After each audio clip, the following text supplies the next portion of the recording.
And we back. Now today we're playing NBA Then or Now. The way it's going to work, we're going to see two pictures of the same NBA player, and we got to decide which version of that player we like more. Alright, it's very, very simple and super fun, so let's get over to it. So we got Chris Paul with New Orleans, or let's say Chris Paul with the Houston Rockets, okay?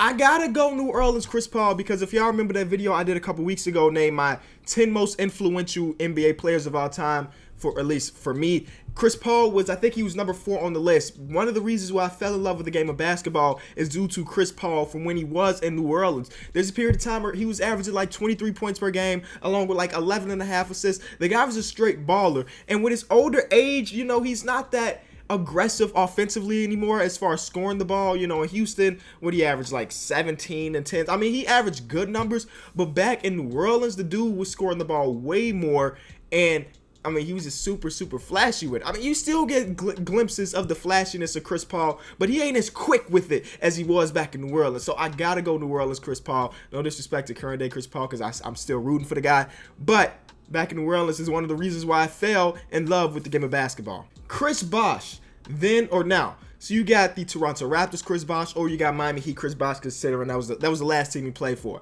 Now, though Toronto Raptors Chris Bosh put up better numbers and everything, I think I gotta go with the Miami Chris Bosh because he was more mature and he was accepting of his role. The guy was like, you know what? In order to win championships, it seems like they need me to become a more perimeter player, and that's exactly what he did. Like, they transitioned the guy from a guy that was mostly down low in the mid-range areas as far as scoring the ball to a guy that can stretch the floor more than a lot of players in the league, and that takes a lot to evolve your game that much. It's just super sad that we probably will never get to see Chris Bosh back on the NBA court anymore, but I hope for his own health-wise that he doesn't try it, because it seems like everything that the doctor's saying is like, it's a wrap for you, Chris, bro. You did what you could in your NBA years, and you'll probably end up being the Hall of Famer, so there's no reason to try to come back, man. 2 rings is enough for you. So I gotta go with the current day Chris Bosh, because you think about it, man, if it wasn't for Chris Bosh getting that rebound game 6 against the San Antonio Spurs,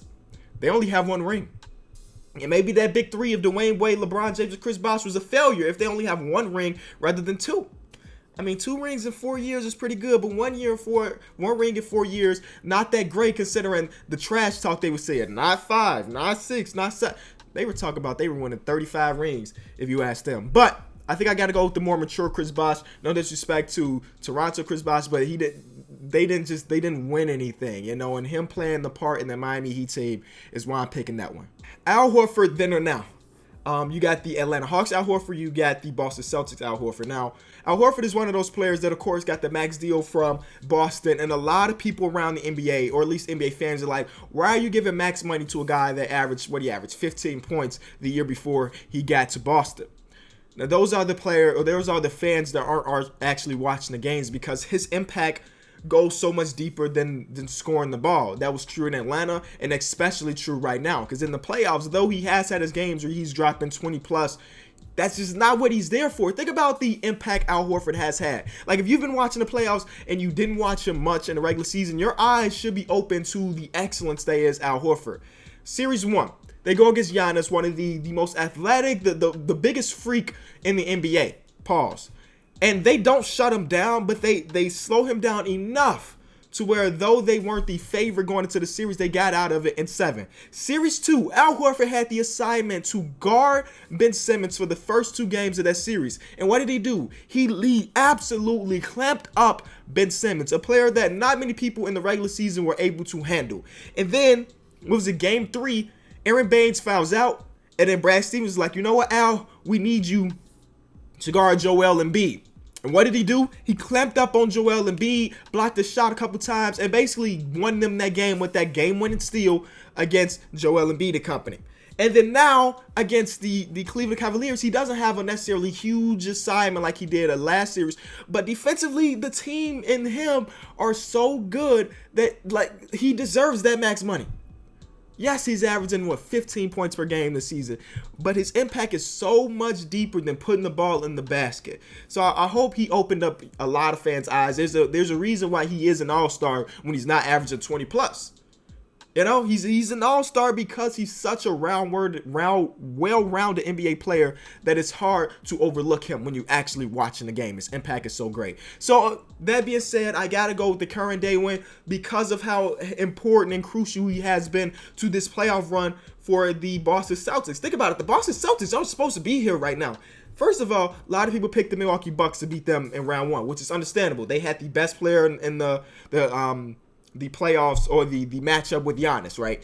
They go out there, they win at 7. Round 2, everybody and their mama, except for the Boston Celtics fans, had the Philadelphia 76ers winning that series. And what they do, they win at 5. And right now they're up 2-1 against the guy that has destroyed this league for as long as I can remember.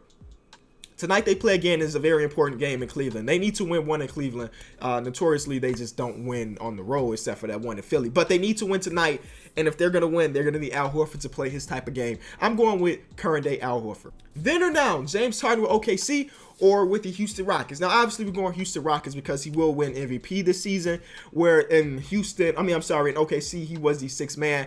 And one of the age-old questions is what the OKC Thunder could have been if they didn't end up trading James Harden, if they didn't end up trading Serge Ibaka, if Kevin Durant decided to stay. Now, I gotta say, if he was still, James Harden still in OKC, he definitely wouldn't be the MVP candidate we see today. Like, his role was maxed out as 6th man, and that's one of the reasons why he had to get out of there. Sam Presti, they saw that he was going to be pretty good, but they didn't want to pay him pretty good money. So they traded him to Houston, and Houston's like, you know what? We got a star here, and he blossomed into that star because he was the guy. Now, if he was still in OKC, he'd still be behind Russell Westbrook. He would still have been behind Kevin Durant. And being a third option, I don't think that would fit the current day James Harden. You feel me? He's a guy that needs the ball in his hands. He's one of the best ISO players we have in the league. So a lot of people ask, what could have been? Well, it probably wouldn't have been as great as you think because James Harden wouldn't have blossomed into this MVP candidate that we see today. So I'm taking current day James Harden for obvious reasons. He blossomed into the great player we see today. But if you think about it, the 2012 NBA Finals, Chris Bosh came out and said on the interview with Bill Simmons that their goal mostly was to slow down James Harden. He was the X factor in that series. And if you look back on that series and look at his numbers from every single game, yeah, they did a pretty good job of stopping him. So he was the X factor in that OKC days. The Miami Heat saw that he was so important, but I guess OKC and them decided that he wasn't important enough to pay him really good money. LaMarcus Aldridge then or now? That's a pretty good one, man, because back in Portland, LaMarcus Aldridge was really good. Multiple-time All-Star, I'm pretty sure. One or multiple times. I just know he was in there. And, you know, he was playing two-man game with him and Damian Lillard. His numbers looked amazing, but ultimately they didn't win much. Now we go to current day LaMarcus. If this was last season, I'm definitely going then LaMarcus, because last season LaMarcus underperformed, but this year it's going to make me say now LaMarcus because, well, he had the best year of his career offensively and defensively. It's not even close. I'm going today LaMarcus Aldridge because of how much he got better on the defensive side of the ball. And some of that is credited to, of course, playing for one of the best coaches of all time, and Greg Popovich and all. But him stepping out and becoming the number one guy again now that Kawhi Leonard was out was huge for his career, probably huge for his confidence going further into his career, though he's probably got like 5, maybe 6 more years left in the tank, maybe even less than that. But this was his best year of his career, and I got to go with that. So now. And lastly, OKC Durant or Golden State Warrior Durant. It's a tough one because y'all know OKC Durant was the one to win MVP. My mama, you the real MVP. That Kevin Durant, you feel me? But I actually think I'm going now Kevin Durant because though his numbers are not the same, because for obvious reasons, he's playing with 2 other great scorers in Steph Curry and Klay Thompson. Of course, his numbers aren't going to be still averaging like 30 a game, but he's still averaging pretty good numbers. But the reason why I'm picking now over then is because defensively, he's got so much better. For a large part of the season, he was one of the top defending guys in the league. Like, a lot of people had him in Defensive Player of the Year rankings, which is crazy, but that's how much he has evolved. He was a rim protector for a lot of the season, and even still today, he's still jumping when people are trying to dunk. When he's OKC, he probably got out the way because he didn't want to get poster. But now he's like, you know what? Is either going to poster me or I'm going to get the block, and I'm going to save us 2 points. It's one or the other, and I like players that have the confidence to contest the shot regardless. Who cares if you end up on a poster? You contest the shot, and that can prevent a team from scoring 2. And if you do that, you feel me, you can win by 2 points. That's 2 points off the board. His defense has evolved so much from his OKC days that I'm going to go with now, because we all know that he's still one of the greatest scorers in the league. Though his numbers are down a little bit, we see him occasionally go off for the 30s, go off for the 40s. It's just like nowadays he don't get up as many shots because, you know, he's sharing the ball with 3 other All-Stars. So now Kevin Durant, I'm taking over then. Thank y'all so much for watching this video. Hopefully you did enjoy it. Then or Now is always pretty cool. There's not many pages like this anymore. Even the page that we are using hasn't uploaded since like September or something like that. So, you know, it's a bit dated, but nonetheless, I think I had a lot of fun doing this. If you did enjoy, be sure to leave it a like. Let's try to destroy that like button. Cliche YouTuber engaged. Thank y'all. Peace.